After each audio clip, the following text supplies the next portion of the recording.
Yo, everybody. It is Wednesday, August 2nd. And today I want to talk about Janet Yellen. A lot of the media today was about the downgrade of the U.S. debt, and they attributed the market sell-off to that, which is totally bogus and ridiculous.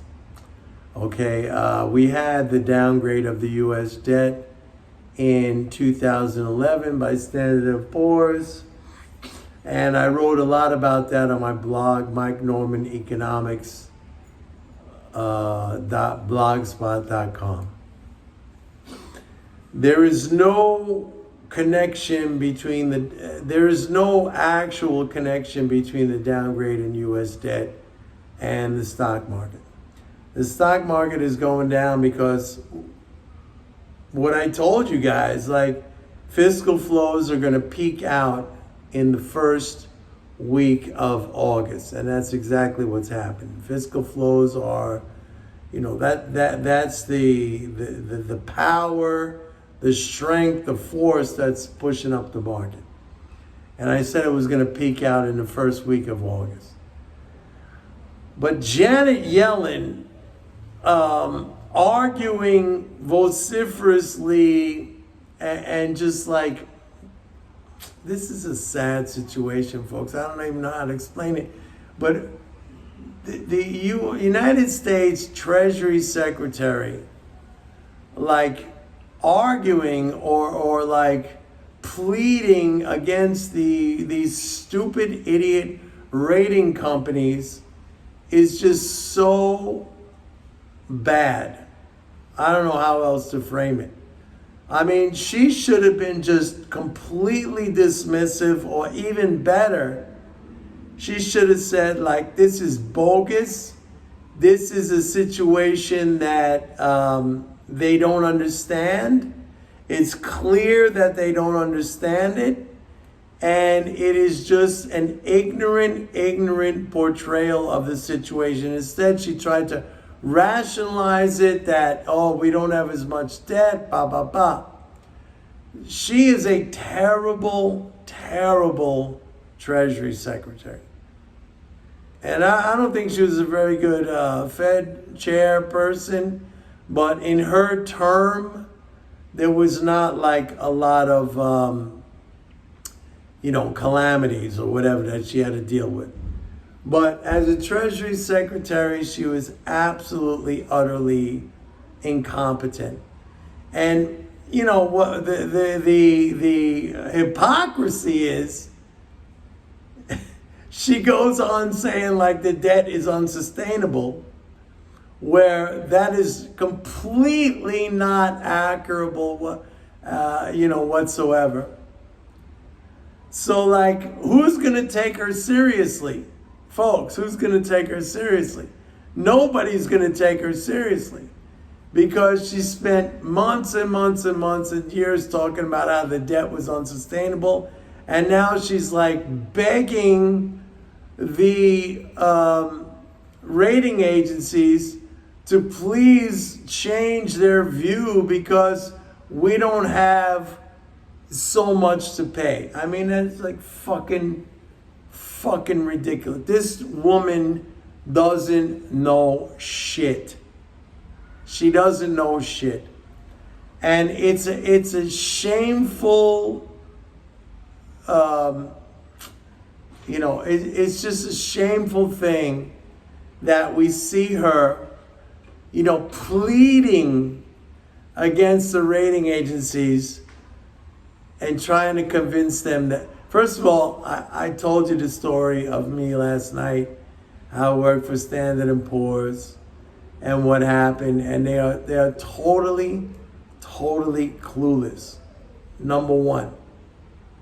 Number two is the fact that they work for their clients. Their clients pay them the fees that sustain them. So if they pay for their clients, they cannot be objective. sorry. Like, there's a total conflict of interest there. If you don't see that, then you're fucking blind. There's a total conflict of interest there. If your clients are paying you for good ratings, there's a total conflict of interest there.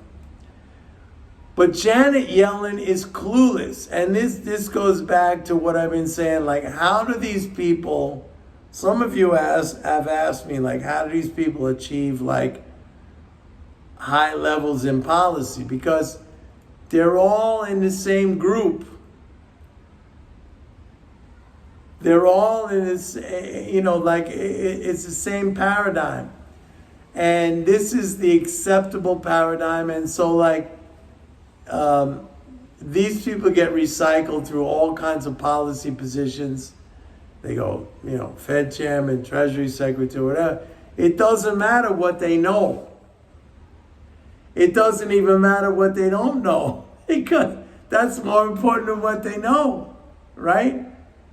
They're just going to get recycled into these positions, and it's a terrible, terrible shame.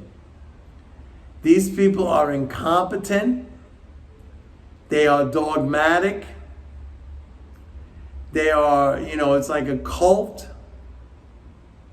And it's never going to change. I said, like, it's never going to change because, these are high level positions.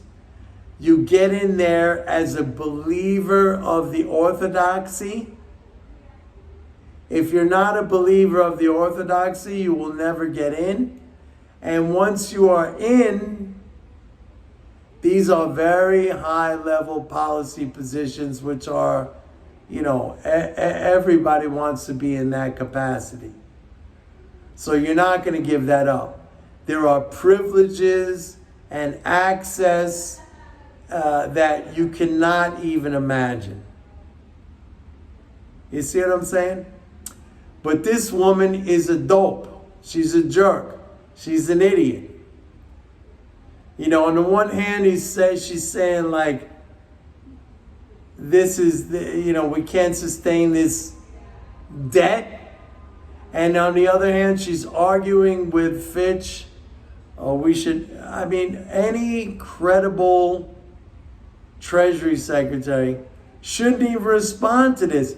And if there was going to be any response, it should be like sheer mocking of their position, like putting it down, like saying, hey, don't you understand the distinction between a currency issuer and a currency user? And she tried to justify it by, like, hey, our debts are down. No, it doesn't matter what the debts are. They could be 50 million trillion. I don't care. The United States is never going to default. 50 million trillion. I don't care what. Give a number. 50 Google. The United States is never going to default, but she argues in a way that is like an argument that coincides with limited currency issuance. It's just like, it's so sad. It's so obvious. It's so, it's just sad. It's just like total ignorance. Total ignorance. So what we have to do is to take advantage of that. We have to make money on that. We have to make money on the fear-mongering. And I said, look, by the way, this is not about the downgrade. The market decline is what I told you what is going to happen in the first week of August. The fiscal flows are going to peak and we're going to go down. And that's what's happening. But is that a cause for panic? No. It's a cause for taking advantage of the discount in stock prices. Very simple. Now, a lot of people are freaking out right now. They're selling. They don't even know why they're selling. They're just selling because it's going down. That is really counterproductive behavior. That's all I got to say. Anyway, that's my update for today. I hope everybody enjoys it. And when I see what's going on, I'm just like, it's fucking insane, man. And it's great. At the same time, it's insane and it's great. All right, see you tomorrow. Bye.